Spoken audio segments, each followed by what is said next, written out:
नमस्कार, स्वागत है आप सभी का डीडी न्यूज में। आपके साथ समाचार लेकर हाजिर हूं मैं संध्या शर्मा। आइए बुलेटिन की शुरुआत करते हैं हेडलाइंस के साथ। 72 घंटों के ओंकार जाप के साथ गुजरात में सोमनाथ स्वाभिमान पर्व का शुभारंभ। प्रधानमंत्री ने कहा, अनगिनत हमले भी डिगा नहीं पाए हमारी आस्था।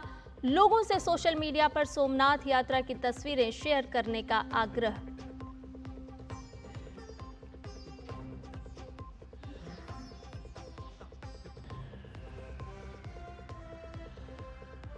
परीक्षा पे चर्चा के लिए रिकॉर्ड तोड़ रजिस्ट्रेशन। अभी तक 4 करोड़ से अधिक छात्रों ने प्रधानमंत्री नरेंद्र मोदी से बातचीत के लिए दिखाई दिलचस्पी। पीएम भी एग्जाम वॉरियर्स से संवाद के लिए उत्सुक।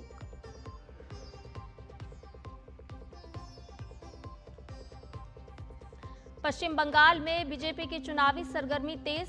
संगठन से जुड़े मसलों पर बातचीत के लिए आज से 2 दिन के दौरे पर बीजेपी अध्यक्ष जेपी नड्डा।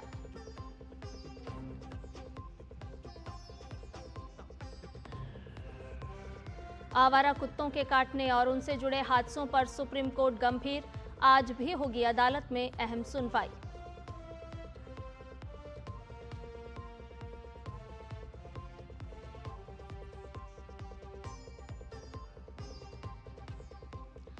और दिल्ली में तुर्कमान गेट के पास बड़ी संख्या में पुलिस बल तैनात। पत्थरबाजी के आरोप में पहचाने गए 30 लोगों की गिरफ्तारी के लिए छापेमारी में जुटी पुलिस।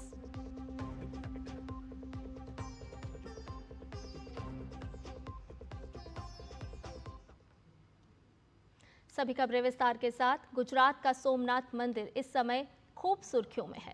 खुद प्रधानमंत्री नरेंद्र मोदी की ओर से इस मंदिर को लेकर भावनाएं सामने आती रही हैं। अब आज का दिन काफी महत्वपूर्ण है। आज से गिर सोमनाथ में 3 दिनों तक सोमनाथ स्वाभिमान पर्व का शुभारंभ हुआ है। इस वर्ष ये आयोजन इसलिए भी महत्वपूर्ण है क्योंकि ठीक 1000 वर्ष पहले महमूद गजनवी ने सोमनाथ मंदिर पर हमला किया था। इस ऐतिहासिक घटना की 1000वीं बरसी पर सोमनाथ नगरी एक बार फिर आस्था, स्वाभिमान और सनातन संस्कृति के देश के साथ देश और दुनिया को जोड़ने जा रही है। इस 3 दिवसीय पर्व के दौरान सोमनाथ मंदिर में लगातार 24 घंटे ओंकारनाथ का जाप हो रहा है। पूरे परिसर को आध्यात्मिक वातावरण में ढालने की तैयारियां की गई हैं। मंदिर के समुद्र तट पर नाव खड़ी की जाएंगी, जिन्हें विशेष लाइटिंग से सजाया गया है ताकि श्रद्धालुओं को एक अलौकिक दृश्य का अनुभव हो सके। श्रद्धालुओं की सुविधा और बड़ी भागीदारी को ध्यान में रखते हुए हर दिन 4 अलग-अलग शहरों से एक-एक ट्रेन सोमनाथ पहुंच रही है। ये ट्रेनें सूरत, राजकोट, वडोदरा और अहमदाबाद से चलाई जा रही हैं। इन ट्रेनों से देश भर के संत, धार्मिक संस्थाओं से जुड़े हुए लोग और बड़ी संख्या में श्रद्धालु सोमनाथ पहुंच रहे हैं।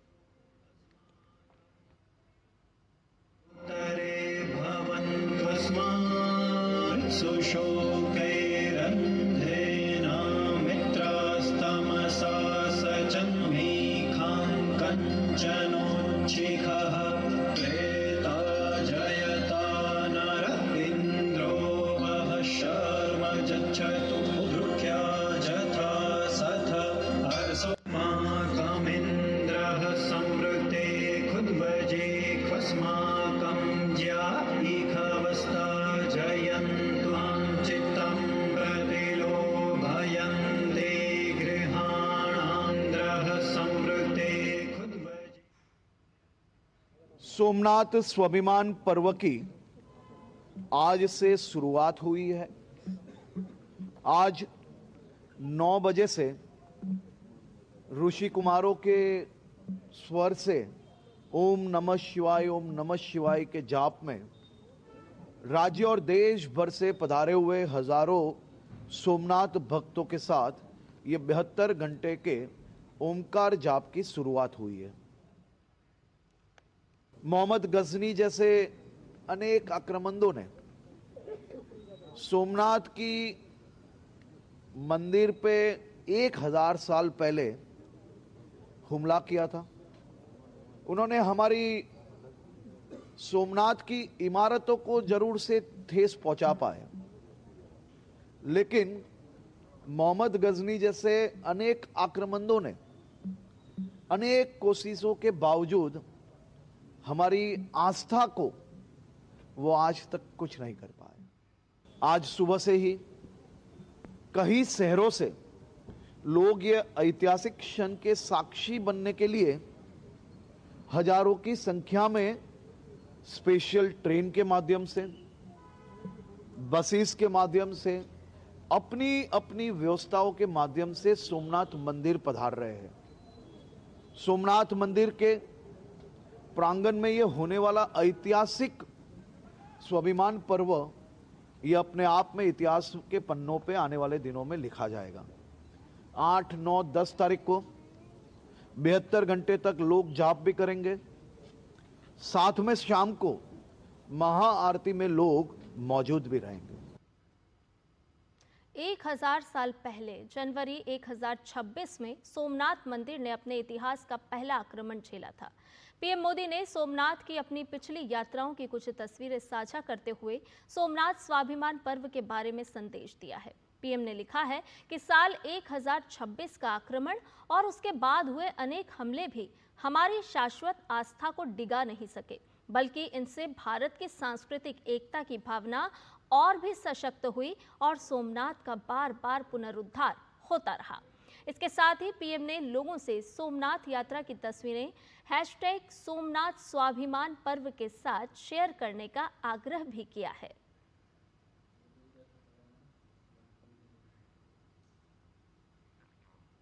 एक संदेश के जरिए प्रधानमंत्री ने कहा है कि सोमनाथ स्वाभिमान पर्व का ये अवसर भारत माता के उन असंख्य सपूतों की स्मरण करने का पर्व है जिन्होंने कभी अपने सिद्धांतों और मूल्यों से समझौता नहीं किया।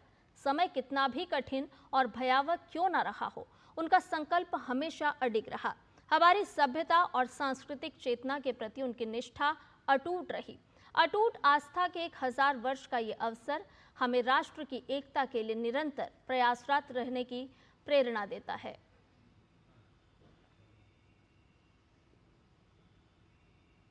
और इतना ही नहीं, प्रधानमंत्री ने 31 अक्टूबर 2001 को सोमनाथ में आयोजित एक कार्यक्रम की तस्वीरें भी साझा की हैं। उस वर्ष 1951 में पुनर्निर्मित सोमनाथ मंदिर के उद्घाटन के 50 वर्ष पूर्ण होने का उत्सव मनाया गया था। साल 2001 के कार्यक्रम में तत्कालीन प्रधानमंत्री अटल जी और गृह मंत्री आडवाणी जी और कई गणमान्य लोग शामिल हुए थे। पीएम ने सोशल मीडिया पर बताया कि 1951 में ऐतिहासिक समारोह तत्कालीन राष्ट्रपति डॉक्टर राजेंद्र प्रसाद जी की मौजूदगी में संपन्न हुआ था। सोमनाथ मंदिर के पुनर्निर्माण में सरदार वल्लभ भाई पटेल और के मुंशी जी के साथ ही कई महान विभूतियों के प्रयास अत्यंत उल्लेखनीय रहे हैं। पीएम ने कहा कि वर्ष 2026 में हम 1951 में हुए भव्य समारोह के 75 वर्ष पूर्ण होने का भी स्मरण कर रहे हैं। और इस खबर पर ज्यादा अपडेट लेंगे, हमारी संवाददाता मेघना देव हमारे साथ जुड़ गई हैं। मेघना, ये पर्व है स्वाभिमान का, ये पर्व है आस्था का, और प्रधानमंत्री नरेंद्र मोदी के शब्दों को अगर हम उनके विचारों को समझना चाहें तो ये पर्व है उस अडिग आस्था का। लाख हमले हुए लेकिन ये आस्था हिली नहीं, डगमगाई नहीं, बल्कि आज सोमनाथ मंदिर गर्व और गौरव के साथ है। बिल्कुल संध्या, देखिए प्रधानमंत्री मोदी लगातार हम देख रहे हैं कि किस तरीके से, वैसे भी पहले से ही हम जानते हैं जब वो मुख्यमंत्री रहे थे तो उनकी बहुत आस्था है इस सोमनाथ ज्योतिर्लिंग में। वो कई बार सोमनाथ जा भी चुके हैं, उन्होंने कई बार सोमनाथ में दर्शन किए हैं। इतना ही नहीं, जब केशु भाई पटेल श्री सोमनाथ ट्रस्ट के अध्यक्ष थे तब भी लगातार जो भी मीटिंग्स होती थी ट्रस्ट की, प्रधानमंत्री नरेंद्र मोदी उसमें हमेशा हिस्सा लेते रहे हैं। उसके साथ ही अगर हम देखें तो किस तरीके से सोमनाथ ज्योतिर्लिंग इस मंदिर के आसपास के इलाकों को भी डेवलप किया जाए ताकि एक पूरा सर्किट बन सके, टूरिज्म सर्किट बन सके, उसके लिए भी प्रधानमंत्री नरेंद्र मोदी ने पिछले कई सालों से जोर डाला है कि आसपास का जो फॉरेस्ट का जो टूरिज्म सर्किट है, उसके अलावा जो कोस्टल स्पॉट्स हैं, उन सबको विकसित किया जाए ताकि लोगों को ना केवल यहाँ ज्योतिर्लिंग आकर जो आस्था का जो एक अनुभव होता है उसका अनुभव हो, बल्कि उसके साथ ही वो आसपास सासन गिर हो या दीव हो, वहां पर भी जा सके।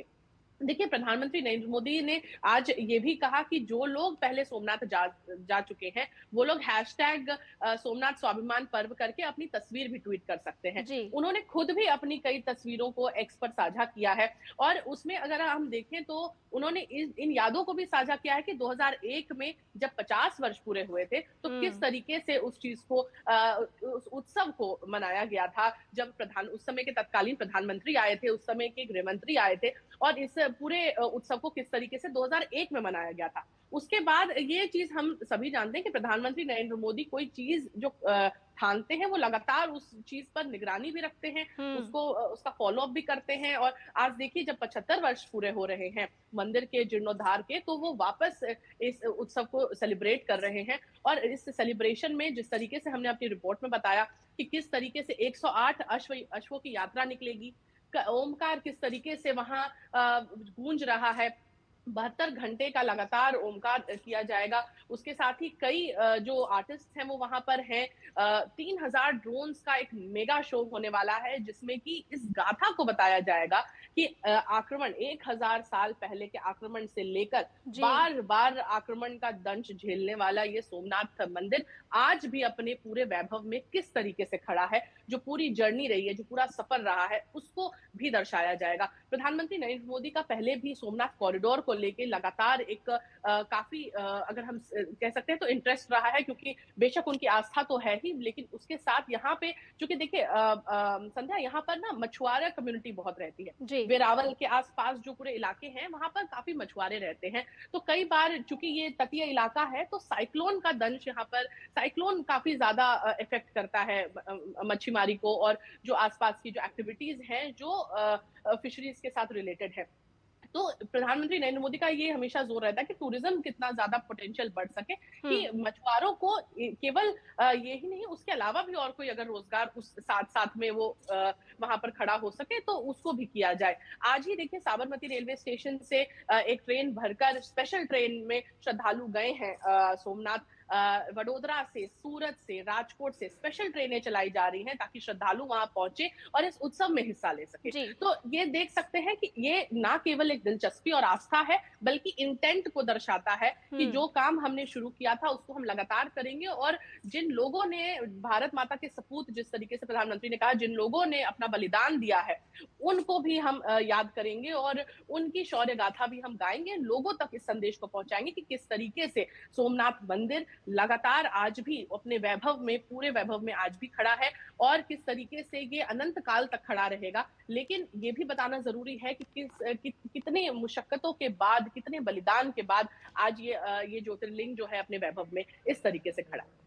मेघना, देखिए, जब 12 ज्योतिर्लिंगों का नाम आता है तो सबसे पहले पवित्र तीर्थ स्थान सोमनाथ का नाम लिया जाता है। हम सभी जानते हैं कि 1000 वर्ष पूर्व की अगर उस यात्रा को हम देखें तो तमाम हमले किए गए सोमनाथ मंदिर पर कहीं ना कहीं भारत की आस्था पर प्रहार करने का प्रयास किया गया। लेकिन प्रधानमंत्री नरेंद्र मोदी का जो संदेश है, हैशटैग के साथ जनता को, आस्थावान जनता को ये कहा गया कि वो अपने फोटो भी साझा करे। कहीं ना कहीं ये संदेश है कि हम अब अगले 1000 वर्षों की यात्रा किस तरह से तय करेंगे, कैसे हम बता सकते हैं कि भारत रुकने वाला नहीं है, ये आस्था और संस्कृति में विश्वास रखने वाला देश है।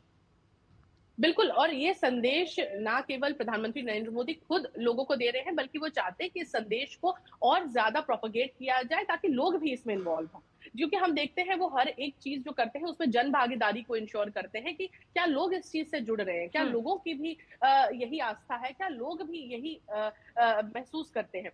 तो यहाँ पर जब देखिए लोग हैशटैग, मैं अभी कुछ ही समय पहले देख रही थी, उस हैशटैग पे काफी ज्यादा रिस्पॉन्सेज हैं। लोग फोटोग्राफ्स डाल रहे हैं, अपने वीडियो डाल रहे हैं, कुछ लोग लिखकर भी अपने जो अनुभव है वो साझा कर रहे हैं। और देखिए, जिस तरीके से आपने कहा कि संध्या की जो लोगों ने बलिदान दिया है, तो यहाँ पर एक बात बताऊं कि कई लोग जो सोमनाथ में, जो प्रभास पाटन में रहते हैं और आसपास के इलाकों में, वेरावल में रहते हैं, वो लोग इस बात को बताते हैं कि किस तरीके से वहां के पूर्वज बोलते हैं कि कई मन जनेऊ वहां से मिला था। इससे ये बात का अंदाजा लगाया जा सकता है कि कितने ब्राह्मणों ने भी अपनी आहुति दी है इस मंदिर को बचाने के लिए और किस तरीके का आक्रमण झेलना पड़ा था यहाँ के लोगों को इस अपने आस्था के केंद्र को बचाने के लिए।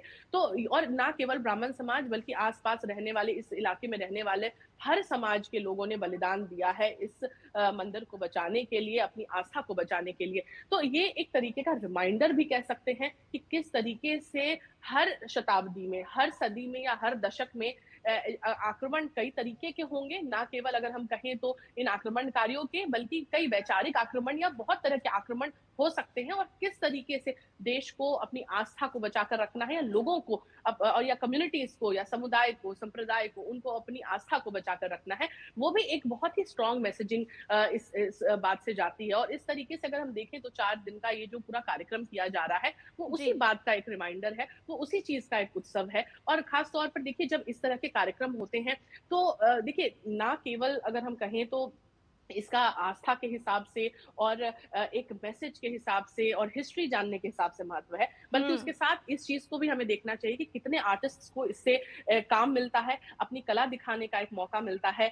हम अपने ड्रोन शो से हम ना केवल उस गाथा को दिखा रहे हैं जो कह सकते हैं जो आक्रमण हुआ और उसके बाद बार बार मंदिर खड़ा हुआ, बल्कि उसके साथ हम ये भी दिखा रहे हैं कि हम टेक में कितने आगे पहुंच चुके हैं, कि हम मल्टीमीडिया शो के नाम पर हमें 3000 ड्रोन्स के साथ एक शो कर रहे हैं, कितने आर्टिस्ट यहाँ पर साथ जुड़ रहे हैं, कितने ऋषि यहाँ पर साथ जुड़ रहे हैं। तो इस चीज को भी एक बहुत बड़ा मंच मिलता है जब हजारों लाखों की संख्या में श्रद्धालु आते हैं, और इन आर्टिस्ट्स को भी एक मौका मिलता है, एक मंच मिलता है, और इतने बड़े पैमाने पर एक मंच मिलता है जहां पर वो अपनी कला दिखा सकते हैं, अपनी आस्था दिखा सकते हैं, और उसके साथ ही हम अपना जो टेक के क्षेत्र में जिस तरीके के हम इनोवेशंस कर रहे हैं वो भी हम दिखा सकते हैं। तो बेशक एक हम कह सकते हैं स्पिरिचुअलिटी भी है इसमें, टेक्नोलॉजी भी है, लेकिन सबसे महत्वपूर्ण इन सभी चीजों को इंटेंट जोड़ता है। और जो साफ तौर पर प्रधानमंत्री नरेंद्र मोदी जिस तरीके से लगातार इस बारे में बात कर रहे हैं और अपने भी अनुभव साझा कर रहे हैं, उसमें साफ तौर पर नजर आता है। और मेघना, इसके साथ साथ अपने 75 वर्षों की पुनर्निर्माण की यात्रा भी साझा कर रहा है ये पवित्र तीर्थ स्थल सोमनाथ।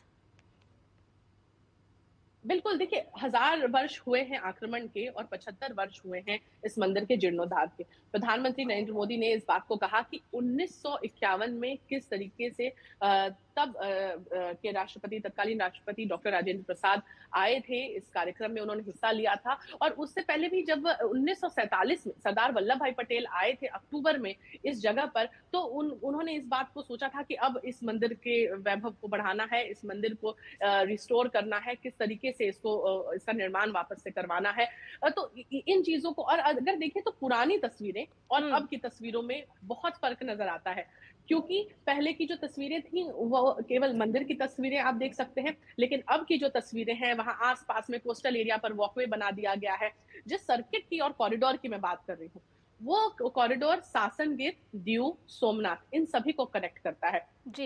इसमें लायन सफारी की बात हम कर रहे हैं, जिस तरीके से गिर में भी कितने डेवलपमेंट्स हुए हैं, लायंस की संख्या बढ़ी है, लोग लायन सफारी के लिए खासतौर पर जाते हैं। और ये जो समय है यहाँ, इस समय पे बहुत ज्यादा लोग जाते हैं लायन सफारी देखने के लिए, तो वहां लोग जाते हैं। दीव चूंकि एक बीच का पूरा इलाका है, वहां पर बहुत खूबसूरत नागवा बीच और बहुत साफ सुथरे, बहुत अच्छे बीच हैं, लोग वहां पर भी जाते हैं। और सोमनाथ से द्वारका को भी कनेक्ट किया गया है, हालांकि बहुत नजदीक नहीं है, लेकिन इतना सीमलेस कनेक्टिविटी दी गई है कि लोग सोमनाथ से द्वारका भी जाते हैं, द्वारका दर्शन करते हैं तो नागेश्वर ज्योतिर्लिंग भी दर्शन करते हैं, नागेश्वर ज्योतिर्लिंग दर्शन करते हैं तो उसके आगे बेट द्वारका भी जाते हैं। तो काफी एक जो पूरा सर्किट डेवलप कर रहे हैं आसपास, ना केवल एक स्पिरिचुअल सर्किट है ये, ना केवल आस्था का ये सर्किट कॉरिडोर पूरा डेवलप कर रहे हैं, बल्कि उसके साथ ही टूरिज्म को पॉइंट ऑफ व्यू से भी लोग आए तो ज्यादा दिन बिताएं, आसपास के लोगों को ज्यादा रोजगार मिले, जितना ज्यादा पोटेंशियल टूरिज्म में है।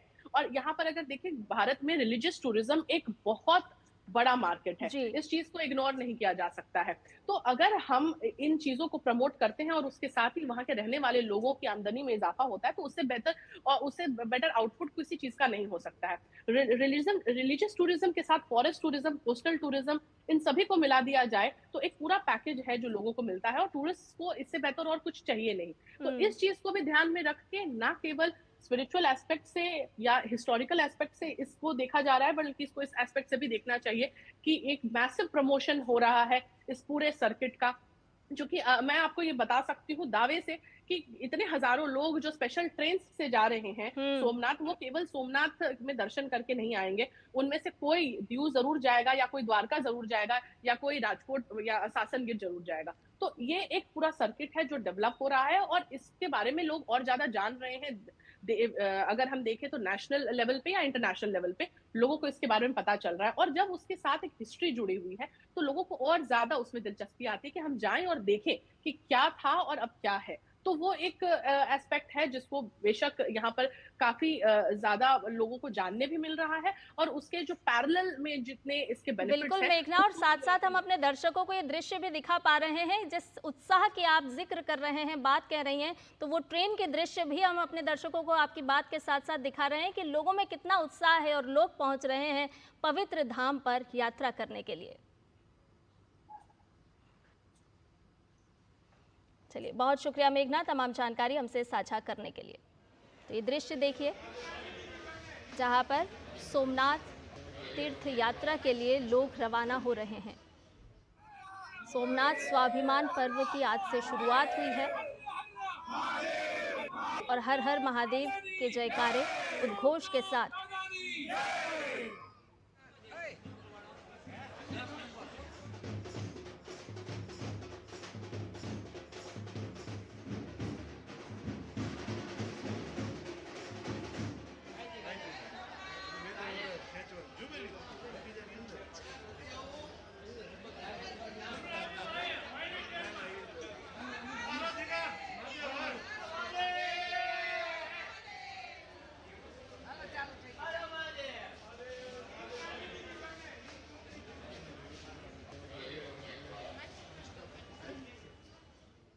सोमनाथ मंदिर पवित्र तीर्थ स्थल जो साफ तौर पर हमें संदेश दे रहा है कि बाधाएं आएंगी, लेकिन बाधाओं को देखकर रुकना नहीं है, थमना नहीं है, बल्कि उसे पार पाना है। बुलेटिन में फिलहाल एक छोटे से ब्रेक के लिए रुक रहे हैं, जल्द हाजिर होंगे। टिंग टिंग, आपके लिए एक फेस्टिवल ऑफर है। क्यूआर कोड स्कैन करो, यूपीआई पिन डालो और 10,000 रुपए आपके बैंक अकाउंट में। पिन डालूंगा तो पैसा खट से आएगा नहीं, झट से कट जाएगा। मैं मूर्ख नहीं हूँ। आलिया, यूपीआई कहता है यूपीआई पिन पैसे भेजने के लिए होता है, पाने के लिए नहीं। इस बात को याद रखें और कहें मैं मूर्ख नहीं।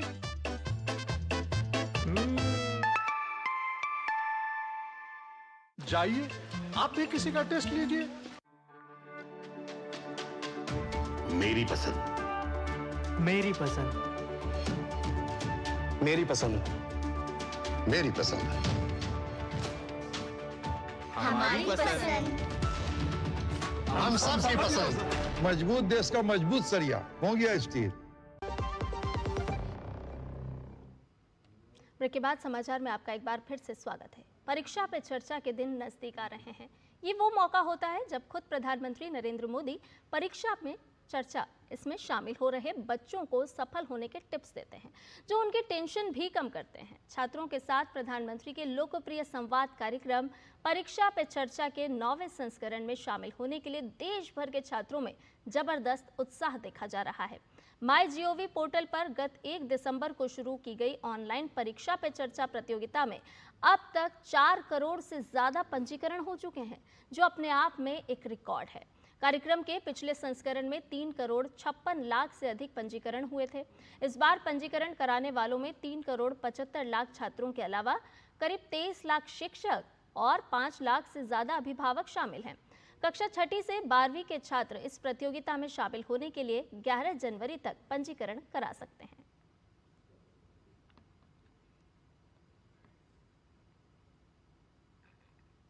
प्रधानमंत्री नरेंद्र मोदी ने कहा है कि भारत की रिफॉर्म एक्सप्रेस लगातार तेज गति पकड़ रही है।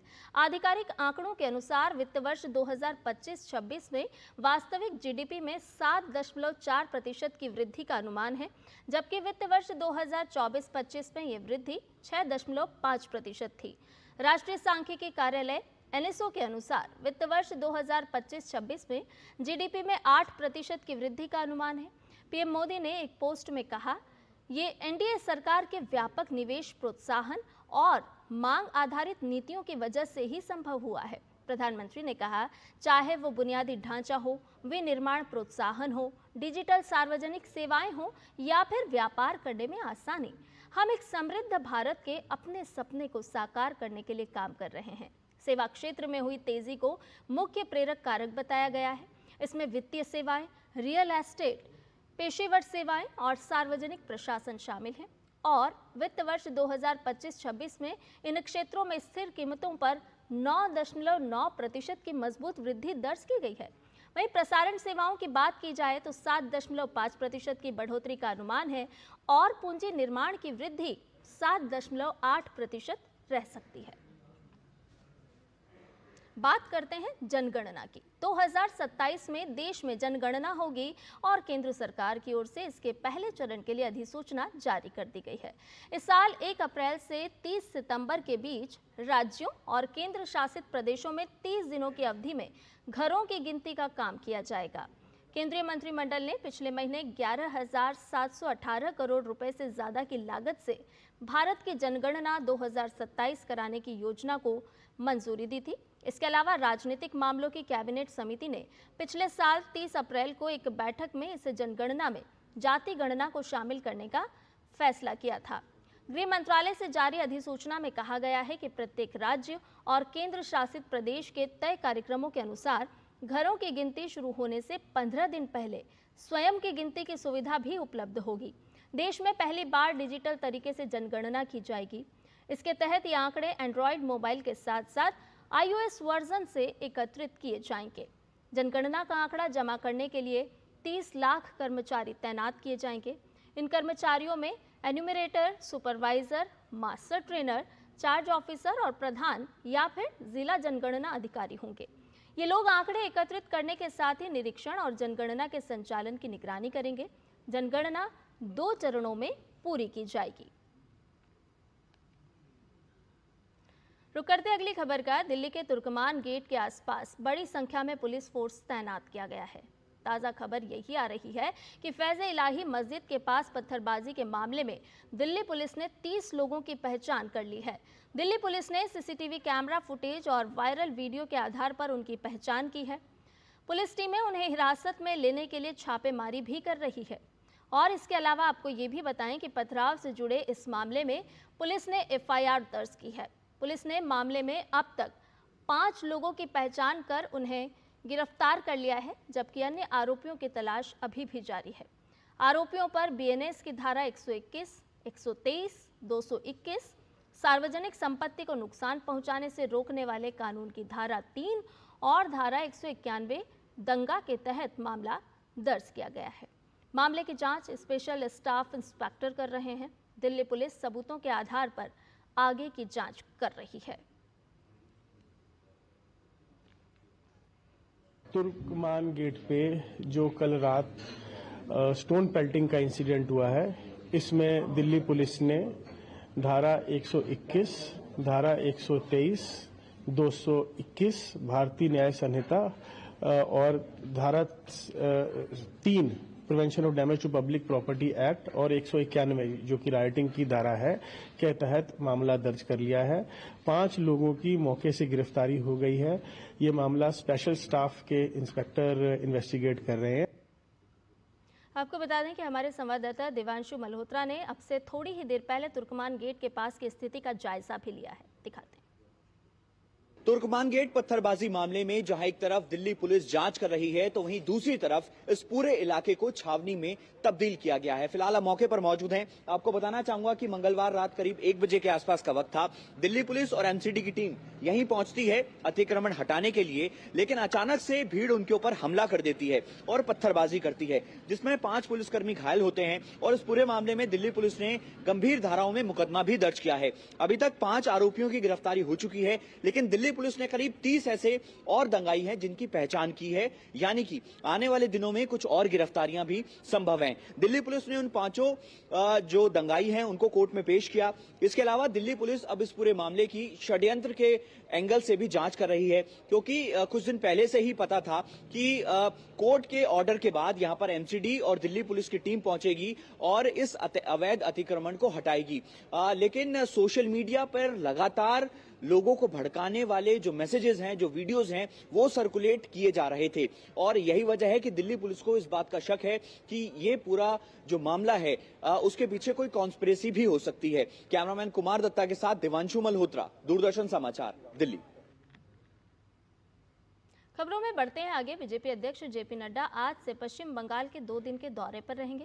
विधानसभा चुनाव की तैयारियों को लेकर अपने इस दौरे के दौरान जेपी नड्डा पार्टी की प्रदेश इकाई की कोर कमेटी की बैठक करेंगे और कई जिला स्तरीय पार्टी नेताओं से बातचीत भी करेंगे। वो भाजपा डॉक्टर्स सेल के सदस्यों से भी मिलेंगे। आज कई संगठनात्मक बैठकें निर्धारित की गई हैं, जिनमें वो भाजपा कार्यकर्ताओं से जमीनी स्तर की जानकारी लेंगे और आगामी चुनाव की तैयारियों की समीक्षा करेंगे। जेपी नड्डा कल अपने मंत्रालय से संबंधित आधिकारिक बैठकों में भाग लेंगे। इससे पहले गृह मंत्री अमित शाह ने भी पिछले महीने 3 दिनों के लिए राज्य का दौरा किया था और पार्टी पदाधिकारियों के साथ कई महत्वपूर्ण बैठकें की थी। अगली खबर पश्चिम बंगाल से ही है। पश्चिम बंगाल में मुख्य निर्वाचन अधिकारी कार्यालय ने मतदाता सूची सत्यापन प्रक्रिया को पारदर्शी बनाने के लिए एक अहम निर्णय लिया है। आयोग ने स्पष्ट निर्देश जारी करते हुए कहा है कि अब एसआईआर सुनवाई के दौरान डोमिसाइल सर्टिफिकेट को स्थायी निवास के प्रमाण के रूप में स्वीकार नहीं किया जाएगा। निर्वाचन आयोग के अनुसार ये दस्तावेज केवल विशिष्ट प्रशासनिक कार्यों के लिए होता है और इसे मतदाता पहचान का आधार नहीं माना जा सकता। जिन मतदाताओं ने पूर्व में डोमिसाइल सर्टिफिकेट जमा किए थे, उन्हें अब दोबारा सुनवाई के लिए बुलाया जा सकता है। आयोग का कहना है कि राज्य के नियमों के तहत ये प्रमाण पत्र केवल सेना और अर्धसैनिक बलों जैसी विशिष्ट श्रेणियों के लिए मान्य होते हैं। वर्तमान में बिना कड़े नियमों के जारी हो रहे प्रमाण पत्रों को देखते हुए आयोग ने ये प्रतिबंध लगाया है। इस कदम का मुख्य उद्देश्य मतदाता सूची की शुद्धता सुनिश्चित करना और प्रक्रिया में गड़बड़ी को रोकना है। पश्चिम बंगाल में मतदाता सूची के विशेष गहन संशोधन के दौरान करीब 10,000 मतदाता पहचान पत्र वापस लौट आए हैं। इससे प्रशासनिक हलचल मच गई है। निर्वाचन आयोग के अनुसार ये वोटर कार्ड डाक विभाग के जरिए मतदाताओं के पते पर भेजे गए थे। डाक के जरिए कई बार वोटर कार्ड पहुंचाने की कोशिश की गई, लेकिन दिए गए पते पर मतदाता नहीं मिले और इसलिए कार्ड वापस लौट आए हैं। राज्य के मुख्य निर्वाचन अधिकारी मनोज कुमार अग्रवाल ने बताया कि इस पूरे मामले पर नजर रखी जा रही है, लेकिन 14 फरवरी को अंतिम मतदाता सूची जारी होने से पहले कोई भी कार्रवाई नहीं की जाएगी। आयोग ने यह भी स्पष्ट कर दिया है कि जिन लोगों के नाम अंतिम मतदाता सूची में शामिल होंगे, उनके वोटर कार्ड तय प्रक्रिया के तहत उन्हें दोबारा भेजे जाएंगे। यानी किसी का अधिकार किसी भी परिस्थिति में छीना नहीं जा रहा है। वोटर कार्ड वापस आने के पीछे कई वजहें हो सकती हैं, जैसे पते में गलती होना, व्यक्ति का घर बदल लेना या फिर आवेदन के समय गलत जानकारी प्रदान करना। अंतिम मतदाता सूची जारी होने के बाद सभी जानकारियों की फिर से जांच होगी और उसके बाद आगे की कार्रवाई की जाएगी। चुनाव आयोग का ये भी कहना है कि पूरी प्रक्रिया पारदर्शी है और मतदाताओं को घबराने की जरूरत नहीं है।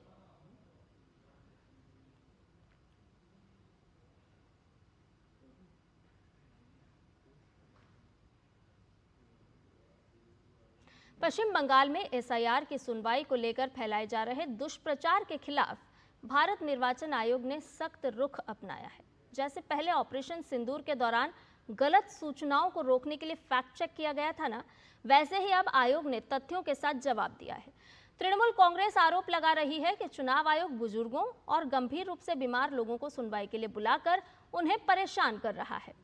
साथ ही ये भी कहा जा रहा है कि क्रिकेटर मोहम्मद शमी, सांसद अभिनेता देव और नोबेल पुरस्कार विजेता अमर्त्य सेन जैसे लोगों को क्यों नोटिस भेजा गया। इन्हीं बातों को आधार बनाकर सुप्रीम कोर्ट में याचिका तक दाखिल कर दी गई।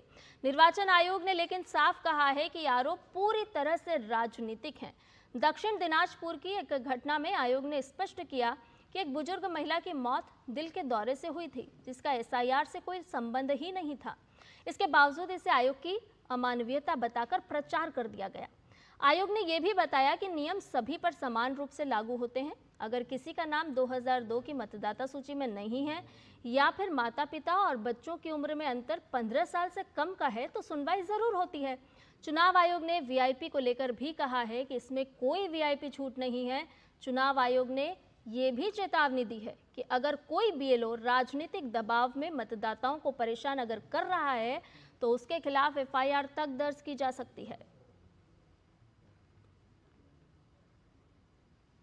रुक करते हैं अगली खबर का। देश भर में आवारा कुत्तों द्वारा काटे जाने के मामले में सुप्रीम कोर्ट ने एक गंभीर समस्या बताया है इस मामले को, और इस मामले में आज भी सुप्रीम कोर्ट में आगे की सुनवाई जारी रहेगी।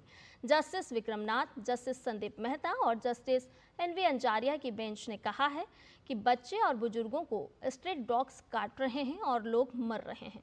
सुनवाई के दौरान कोर्ट ने कहा कि पिछले कुछ ही दिनों में आवारा कुत्तों की वजह से सड़क हादसे में 2 जज भी घायल हुए हैं, जिनमें से एक की स्थिति अभी भी गंभीर है। वहीं डॉग लवर्स की ओर से पक्ष रखते हुए कपिल सिब्बल ने दलील दी कि अगर कोई कुत्ता हिंसक है और ये लगता है कि वो किसी को काट सकता है तो सेंटर को फ़ोन करके इसकी जानकारी दी जा सकती है और उसे स्टरलाइज करके फिर वापस छोड़ा जा सकता है। इस दलील पर कोर्ट की तरफ से कहा गया है कि कुत्तों से सिर्फ काटे जाने का खतरा नहीं है, अगर वो सड़क पर हैं और किसी के पीछे भागते हैं तो भी एक्सीडेंट हो सकते हैं। इधर राजधानी दिल्ली में बदमाशों के खिलाफ सख्ती लगातार बढ़ते जा रही है। दिल्ली पुलिस ने देर रात और आज सुबह बैक टू बैक 2 बदमाशों के खिलाफ बड़ी कार्रवाई करते हुए 2 एनकाउंटर्स किए। गाजीपुर पेपर मार्केट में आज सुबह दिल्ली पुलिस और 2 कुख्यात बदमाशों के बीच मुठभेड़ हुई। इस एनकाउंटर में दिल्ली पुलिस की क्राइम ब्रांच ने दोनों अपराधियों को गिरफ्तार कर लिया।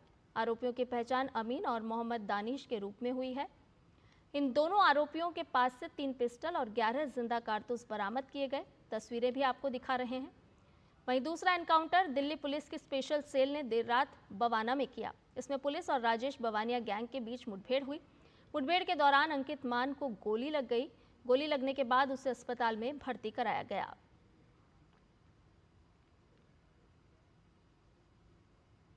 हैदराबाद में संक्रांति के त्योहार के दौरान यात्रियों की बढ़ती भीड़ को देखते हुए राज्य सड़क परिवहन निगम ने विशेष इंतजाम किए हैं। यात्री सुगम यात्रा के लिए 9 से 19 जनवरी तक कुल 6,431 विशेष बसें चलाई जाएंगी। ये अतिरिक्त बसें हैदराबाद के प्रमुख बस स्टेशन MGBS, JBS, ओपल क्रॉस रोड, अरंगर, LB नगर, KPHB, बोयनपल्ली और गाचीबोवली से विभिन्न गंतव्यों के लिए संचालित की जाएंगी। आरटीसी का कहना है कि इन बसों में सामान्य किराए की तुलना में 50% अधिक किराया लिया जाएगा, क्योंकि अतिरिक्त बस संचालन, ईंधन और स्टाफ की व्यवस्था इसमें शामिल है।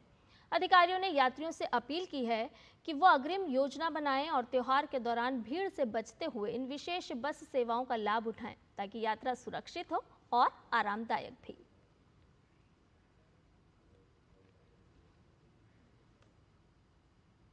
बुलेटिन में खबरें और भी हैं, लेकिन फिलहाल एक छोटे से ब्रेक के लिए रुक रहे हैं। जल्द हाजिर होंगे।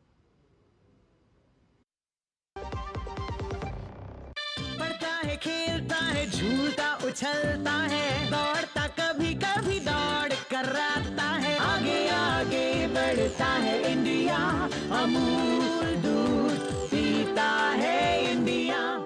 टिंग टिंग, आपके लिए एक फेस्टिवल ऑफर है। QR कोड स्कैन करो, UPI पिन डालो और 10,000 रुपए आपके बैंक अकाउंट में। पिन डालूंगा तो पैसा खट से आएगा नहीं, झट से कट जाएगा। मैं मूर्ख नहीं हूँ। तालियां। UPI कहता है UPI पिन पैसे भेजने के लिए होता है, पाने के लिए नहीं। इस बात को याद रखें और कहें, मैं मूर्ख नहीं।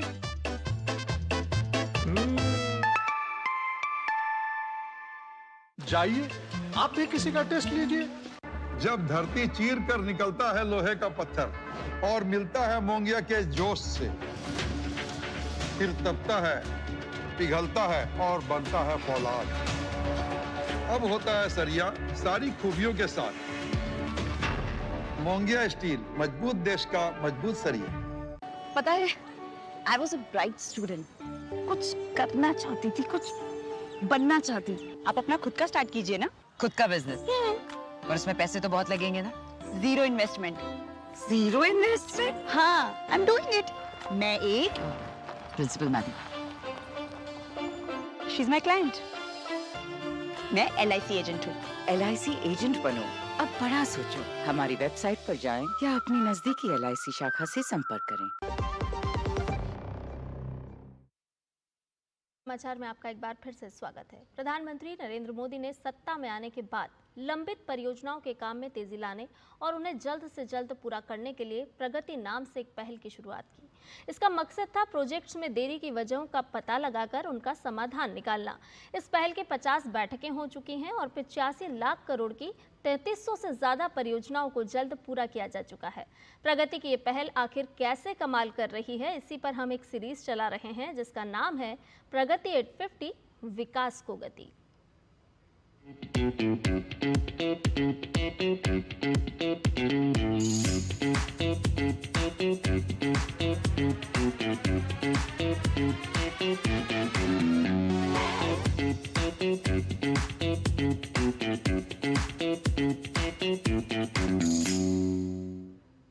प्रधानमंत्री नरेंद्र मोदी के प्रगति प्लेटफॉर्म ने छत्तीसगढ़ के Lara super thermal power project को नया जीवन दिया है, जिससे ये प्रोजेक्ट अब देश की ऊर्जा जरूरतों को पूरा करने में अहम भूमिका निभा रहा है। भूमि अधिग्रहण और कानूनी अड़चनों को पार कर कैसे ये प्रोजेक्ट सफलता की मिसाल बन चुका है, देखिए हमारी इस खास रिपोर्ट के जरिए।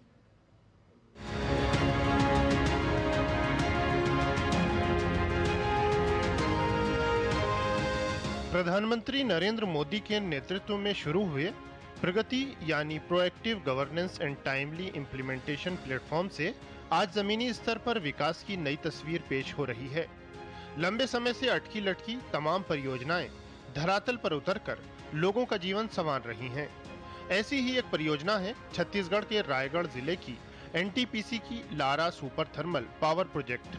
ये प्रोजेक्ट न केवल ऊर्जा उत्पादन में अहम भूमिका निभा रहा है, बल्कि सीएसआर के जरिए ग्रामीण जीवन में सकारात्मक बदलाव भी ला रहा है। लेकिन इस प्रोजेक्ट की राह इतनी आसान नहीं थी। Lara super thermal power project के स्टेज 1 को 2009 में मंजूरी मिली थी। हालांकि तमाम कानूनी अड़चनों की वजह से परियोजना समय से शुरू नहीं हो सकी। देखते ही देखते 13 साल से ज्यादा हो गए, लेकिन परियोजना पूरी नहीं हो पाई। इसके पीछे वजह बनी भूमि अधिग्रहण और कॉन्ट्रैक्टर से जुड़ी दिक्कतें। फिर यह योजना आई प्रगति के दायरे में और पीएम मोदी ने एक बैठक में इसकी समीक्षा की। इसके बाद लगातार निगरानी और बैठकों से समस्याएं दूर हुई, परियोजना ने रफ्तार पकड़ी और यूनिट्स शुरू हुई। एनटीपीसी लारा परियोजना न सिर्फ एनटीपीसी अपितु पूरे भारत देश के लिए एक बेहद महत्वपूर्ण परियोजना है। इसके तहत स्टेज 1 में 1600 मेगावाट की इकाइयां कार्यरत हैं एवं देश के विकास में महत्वपूर्ण योगदान दे रही हैं। इस तरह के परियोजना कार्य में काफी लागत आती है, अतः इन परियोजनाओं का समयबद्ध पूरा होना बेहद आवश्यक है। इस कड़ी में माननीय प्रधानमंत्री जी का प्रगति प्लेटफॉर्म एक महत्वपूर्ण भूमिका निभाता है। आज Lara super thermal power project देश की बढ़ती बिजली जरूरतों को पूरा करने की दिशा में एक अहम कदम साबित हुआ है। यहाँ पे 800 मेगावाट की 2 यूनिट है। यहाँ से जो बिजली जनरेट हो रही है उसका 50% बिजली छत्तीसगढ़ को जा रही है। इसके अलावा महाराष्ट्र, गोवा, गुजरात, एमपी ये सब को भी बिजली जा रही है। तो इससे हमारा जो कंटिन्यूअस जो 24/7 जो बिजली प्रोवाइड करने का जो गवर्नमेंट का जो है वो इस यूनिट के जरिए फुलफिल हो रहा है। इसके अलावा एनटीपीसी लारा सीएसआर फंड के माध्यम से ग्रामीण परिवारों को मशरूम की खेती से आत्मनिर्भर बना रहा है। कम लागत और स्थायी आमदनी की यह पहल प्रधानमंत्री नरेंद्र मोदी के आत्मनिर्भर भारत और वोकल फॉर लोकल के विजन को भी मजबूती देती है। इससे न केवल ग्रामीण आजीविका मजबूत हुई है, बल्कि पोषण और स्थायी रोजगार को भी बढ़ावा मिला है। प्रगति प्लेटफॉर्म के जरिए प्रधानमंत्री की सक्रिय निगरानी, समयबद्ध क्रियान्वयन और जमीनी असर। Lara super thermal power project इसकी जीवंत मिसाल है। Bureau report, DD news.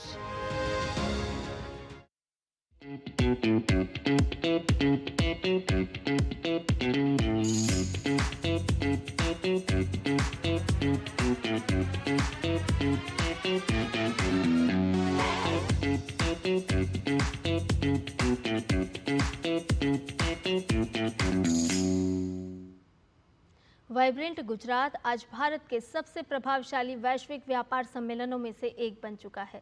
जो एक राज्य स्तरीय निवेश पहल के रूप में शुरू हुआ था, वो आज एक शक्तिशाली मंच बन चुका है जो गुजरात को दुनिया से जोड़ता है। तो आइए जानते हैं कि ये यात्रा आखिर कैसे शुरू हुई और इसे कितनी दूर तक पहुंचाया गया। देखिए ये खास रिपोर्ट। वाइब्रेंट गुजरात की परिकल्पना 2003 में प्रधानमंत्री नरेंद्र मोदी द्वारा की गई थी, जब वो गुजरात के मुख्यमंत्री थे। ये वो समय था जब गुजरात को फिर से विश्वास बहाली और निवेशकों का भरोसा जीतने की जरूरत थी। इस पहल का उद्देश्य था गुजरात की ताकतों को दुनिया के सामने लाना और निवेश आकर्षित करना। साइंस सिटी के अंदर vibrant Gujarat global investor summit हो रही है। पूरे विश्व का ध्यान है कि रिसेशन के इस काल में सारी दुनिया में जब परेशान है लोग, क्या कमाल है कि गुजरात वाइब्रेंसी के साथ और अधिक ताकत के साथ आगे बढ़ने का संकल्प करके चल रहा है। और कल दुनिया देखेगी, कल पूरी दुनिया देखेगी कि अगर सपने होते हैं, सपनों को साकार करने के लिए दम होता है, तो दुनिया को नई दिशा देने का सामर्थ्य भी पैदा होता है।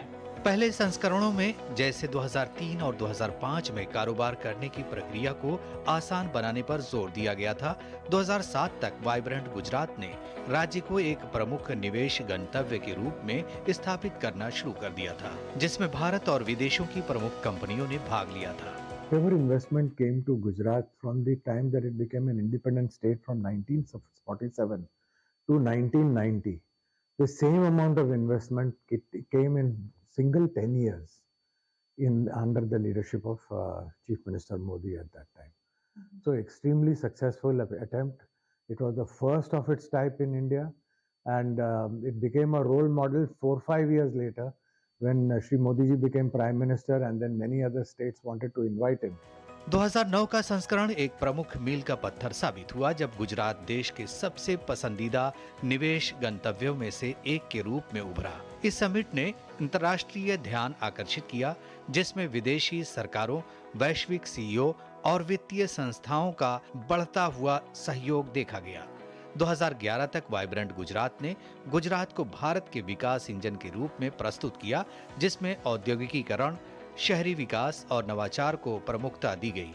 2013 में गुजरात को एक वैश्विक व्यापार केंद्र के रूप में प्रस्तुत किया गया। 2015 में समिट का विषय वैश्विक महत्वाकांक्षाओं के लिए लॉन्च पैड रखा गया। 2017 में समिट का फोकस भारत को व्यापार, निवेश और प्रौद्योगिकी के माध्यम से दुनिया से जोड़ने पर था। 2019 में समिट का विषय नया भारत बनाने की दिशा में था।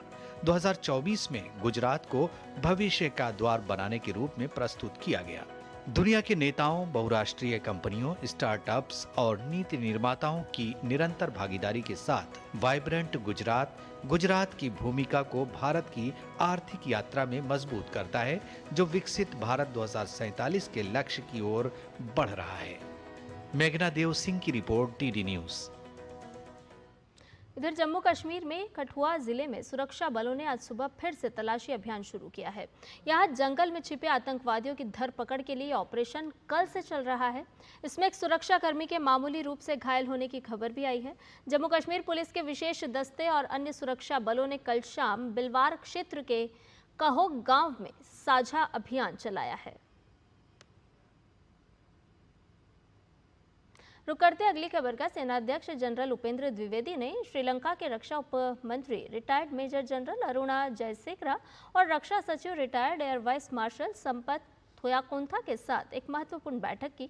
इस उच्च स्तरीय वार्ता का मुख्य उद्देश्य दोनों पड़ोसी देशों के बीच द्विपक्षीय सैन्य सहयोग को नई ऊंचाइयों पर ले जाना था।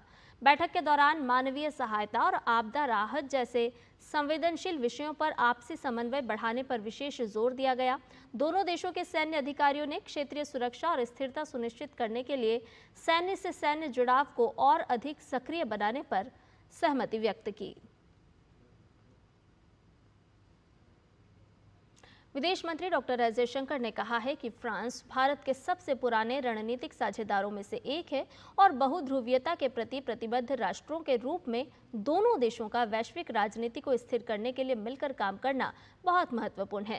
पेरिस में अपने समकक्ष जेन नोएल बैरोट के साथ बैठक के दौरान डॉक्टर एस जयशंकर ने कहा कि निरंतर संवाद आपसी संबंधों को पोषित करने का एक महत्वपूर्ण हिस्सा है। पहली इंडिया वाइमार फॉर्मेट मीटिंग में भारत यूरोपीय संघ संबंधों को मजबूत करने, हिंद प्रशांत क्षेत्र में चुनौतियों का आकलन करने और यूक्रेन संघर्ष पर बातचीत हुई है। Discussions were largely centered on three issues: India-European Union relations, the Indo-Pacific, and the Ukraine conflict. One context for doing so is the deepening engagement that we have with Europe. It is reflected in a collective endeavor with Brussels, but it is also sustained by efforts from individual European member states. As these conversations advance and cooperation deepens, it is natural that we have smaller group interactions that support this larger direction, and I think that is what we see today. विदेश मंत्री doctor S Jaishankar ने France के दौरे पर कई महत्वपूर्ण बातें कही हैं। उन्होंने कहा कि ये बैठक वैश्विक अनिश्चितता के माहौल में हुई है और ये स्वाभाविक है कि रणनीतिक साझेदार आपस में घनिष्ठ परामर्श करें। दोनों विदेश मंत्रियों ने मुख्य रूप से एआई शिखर सम्मेलन में भाग लेने के लिए अगले महीने फ्रांसीसी राष्ट्रपति इमैनुअल मैक्रों की भारत यात्रा के लिए आधार तैयार करने पर भी बातचीत की। विदेश मंत्री डॉक्टर एस जयशंकर ने कहा कि भारत और यूरोप के बीच विकास की अपार संभावनाएं हैं। Among India's major relationships, I believe that the one with the European Union and Europe, and obviously with its member states, has the most room to grow today. We have tremendous unrealized potential and many new areas to explore. It is appropriate that this format, which has brought us together, has three very important European partners. My discussions today leave me confident that they will support that effort to take India-Europe ties to the next level. अमेरिकी राष्ट्रपति Donald Trump ने संयुक्त राष्ट्र के कई निकायों और अंतर्राष्ट्रीय सौर गठबंधन समेत 60 से ज़्यादा अंतर्राष्ट्रीय संगठनों से अमेरिका को बाहर निकालने का फैसला किया है। ट्रंप ने इन संस्थाओं को अनावश्यक और अमेरिका के हितों के विरुद्ध बताया। ट्रंप ने बुधवार को संयुक्त राज्य अमेरिका के हितों के प्रतिकूल अंतर्राष्ट्रीय संगठनों, सम्मेलनों और संधियों से अमेरिका को बाहर निकालना शीर्षक वाले एक ज्ञापन पर हस्ताक्षर किए।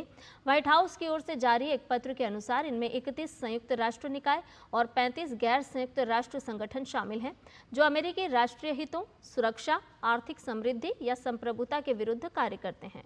ट्रंप ने सभी कार्यकारी विभागों और एजेंसियों को निर्देश दिया है कि वो इन संगठनों से अमेरिका को बाहर निकाले जाने संबंधी फैसले को यथाशीघ्र लागू करने के लिए तत्काल कदम उठाएं। केन रसेल की शानदार हैट्रिक की मदद से HILGC ने हॉकी इंडिया लीग पुरुष वर्ग में रांची बंगाल टाइगर्स पर 6-3 की बड़ी जीत हासिल की। रसेल ने दूसरे, तीसरे और चौथे क्वार्टर में गोल करने में सफलता पाई। वहीं सैम वार्ड, सुदीप चिर्माको और जेम्स अल्बेरी ने एक-एक गोल करके टीम की जीत में अहम भूमिका निभाई। रांची बंगाल टाइगर्स के लिए कप्तान जुगराज सिंह, टॉम ग्राम्बश और क्रिस्टोफर रूर ने गोल दागे। टाइगर्स को 11वें मिनट में लगातार 4 पेनल्टी कॉर्नर मिले, जिनमें से एक पेनल्टी स्ट्रोक में बदला और कप्तान जुगराज ने उस पर गोल किया। खेल की खबरों में ही एशियाई खेलों के स्वर्ण पदक विजेता भारतीय धावक जिनसन जॉनसन ने संन्यास ले लिया है। संन्यास की घोषणा करते हुए जॉनसन ने कहा कि 15 वर्षों की करियर के बाद अब कुछ नया करने का समय आ गया है। केरल के 34 वर्षीय एथलीट जिनसन ने अक्टूबर 2023 में हांगझो एशियाई खेलों में 1500 मीटर में कांस्य पदक जीतने के बाद से किसी प्रतियोगिता में हिस्सा नहीं लिया था। उनके करियर का सर्वश्रेष्ठ पल 2018 जकार्ता एशियाई खेलों में 1500 मीटर में 3 मिनट में 44.72 सेकंड के समय से स्वर्ण पदक जीतना रहा। इन्हीं खेलों में उन्होंने 800 मीटर में रजत पदक भी जीता था। जॉनसन ने 2018 में गुवाहाटी में राष्ट्रीय अंतर्राज्य चैंपियनशिप के दौरान 1 मिनट 45.65 सेकंड का समय निकालकर महान एथलीट श्रीराम सिंह का 42 साल पुराना पुरुषों का 800 मीटर राष्ट्रीय रिकॉर्ड तोड़ दिया था। हालांकि ये रिकॉर्ड 2025 में मोहम्मद अफसल ने तोड़ दिया। जॉनसन ने अपने कोच, साथी खिलाड़ियों, सरकार और भारतीय एथलेटिक्स महासंघ को मार्गदर्शन और सहयोग के लिए धन्यवाद दिया है।